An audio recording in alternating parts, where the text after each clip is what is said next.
இந்த மாதிரி 1/4 கிலோ பீர்க்கங்காய் எடுத்து நல்லா தோலை சீவி நல்லா வெட்டி வச்சுட்டேன். அதில் இருக்கிற சீட்ஸ் எல்லாமே எடுத்துகிட்டு வெட்டி வச்சுட்டேன்.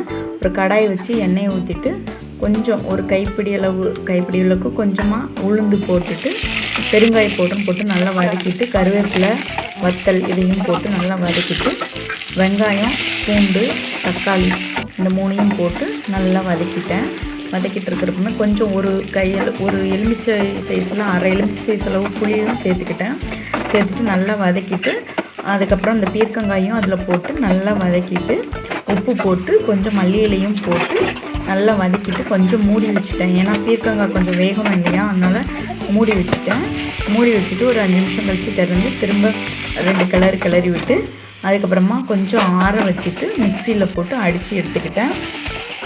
சூப்பராக இருந்தது. உண்மையாகவே ரொம்ப டேஸ்ட்டாக இருந்தது. நான் ஃபஸ்ட் டைம் இப்போ தான் பண்ணியிருந்தேன். நிறைய டைம் எங்கள் அம்மா சொல்லியிருக்காங்க, பட் நான் பண்ணதில்லை. இப்போ தான் பண்ணியிருந்தேன். சூப்பராக இருந்தது. கடுகு உளுந்தம் பருப்பு கருவேப்பிலை போட்டு ஒரு வத்தலையும் கிள்ளி போட்டு அப்படியே தாளித்து ஊற்றிட்டேன். செம்ம டேஸ்ட்டாக இருந்துச்சு. கண்டிப்பாக நீங்களும் வீட்டில் ட்ரை பண்ணி பாருங்கள்.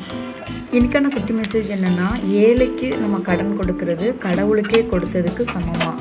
ஏழையாக இருக்கிறவங்களுக்கு நம்ம ஏதாவது உதவி செஞ்சோன்னா அது கடவுளுக்கு செஞ்ச உதவிக்கு சமமானதான். அதனால் தயவுசெய்து திரும்ப யார் உங்களுக்கு உதவி செய்ய முடியாதோ அவங்களா பார்த்து நீங்கள் உதவி செய்யுங்க. கண்டிப்பாக அந்த பலன் உங்களுக்கு கிடைக்கும்.